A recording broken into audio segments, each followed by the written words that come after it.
Les amis, comme promis, je vais vous lire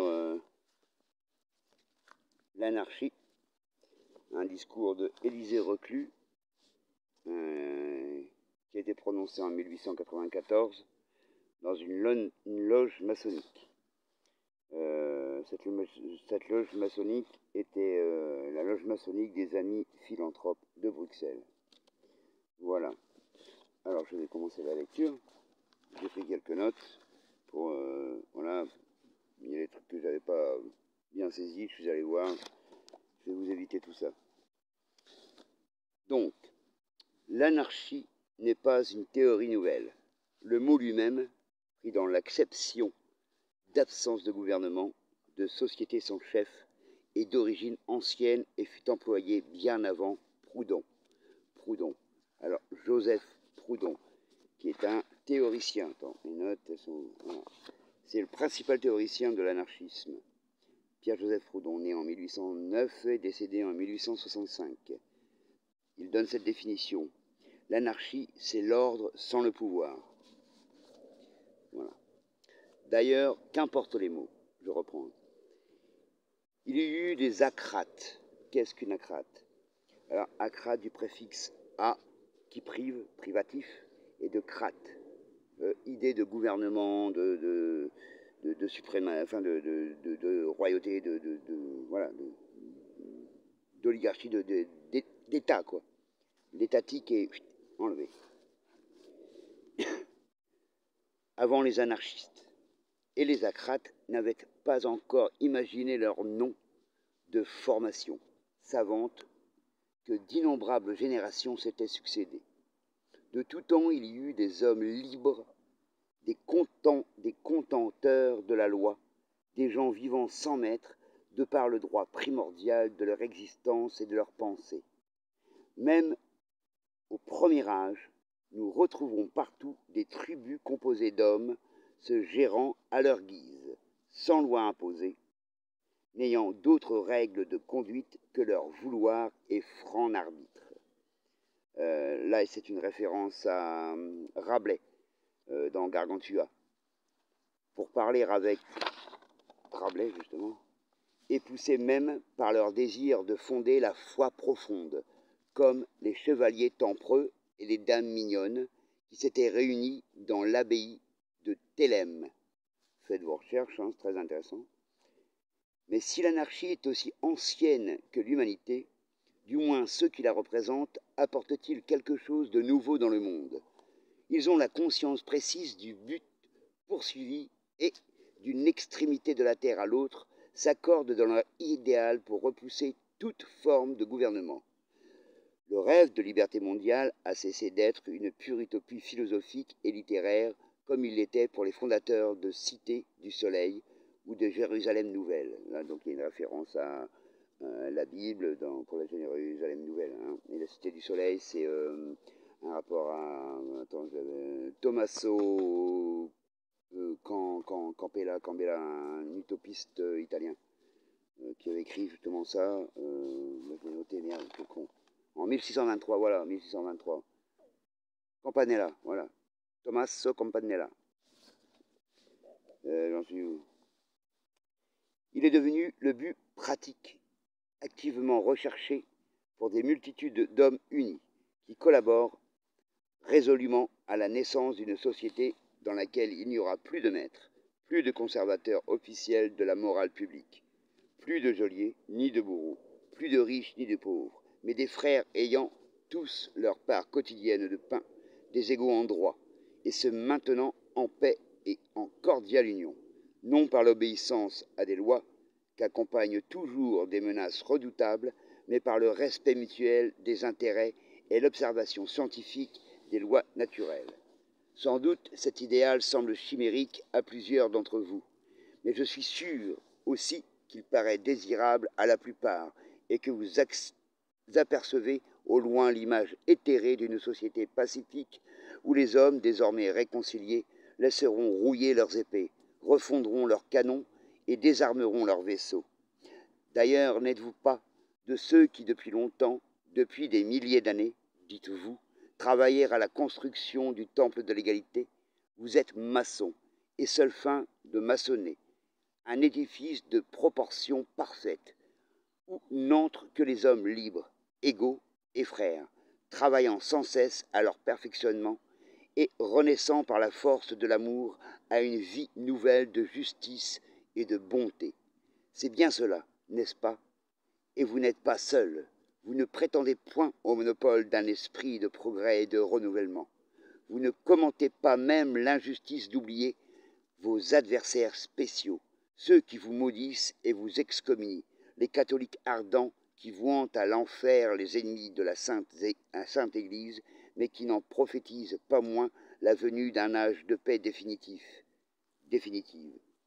François d'Assise, Catherine de Sienne, Thérèse d'Avila, et tant d'autres encore parmi les fidèles d'une foi qui n'est point la vôtre, aimèrent certainement l'humanité de l'amour la plus sincère, et nous devons les compter au nombre de ceux qui vivaient par un idéal de bonheur universel. Et maintenant, les millions et les millions de socialistes, à quelle école qu'ils appartiennent, luttent ainsi pour un avenir où la puissance du capital sera brisée et où les hommes pourront enfin se dire égaux sans ironie. Le but des anarchistes leur est donc commun, avec beaucoup d'hommes généreux, appartenant aux religions, aux sectes, aux partis les plus diverses, mais ils se distinguent nettement par les moyens, ainsi que leur nom l'indique, de la manière la moins douteuse. La conquête du pouvoir fut presque toujours la grande préoccupation des révolutionnaires, même des mieux intentionnés. L'éducation reçue ne leur permettait pas de s'imaginer une société libre fonctionnant sans un gouvernement régulier.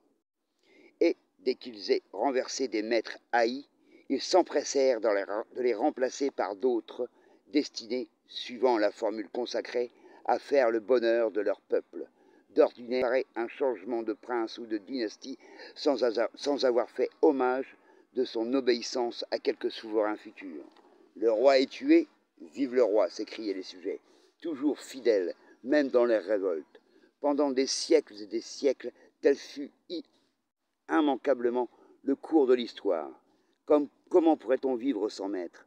Disaient les esclaves, les épouses, les enfants, les travailleurs des villes et des champs. Et de propos délibérés, ils se plaçaient la tête sous le joug, comme le bœuf qui traîne la charrue. On se souvient des insurgés de 1830 réclamant la meilleure des républiques, dans la personne d'un nouveau roi, et les républicains de 1848 se retirant discrètement dans leur taudis après avoir mis 3 mois de misère au service du gouvernement provisoire. À la même époque, une révolution éclatait en Allemagne et un parlement populaire se réunissait à Francfort. L'ancienne autorité est un cadavre, clamait un représentant. Oui, répliquait le président, mais nous allons le ressusciter. Nous appellerons des hommes nouveaux qui sauront reconquérir pour le pouvoir la confiance de la nation.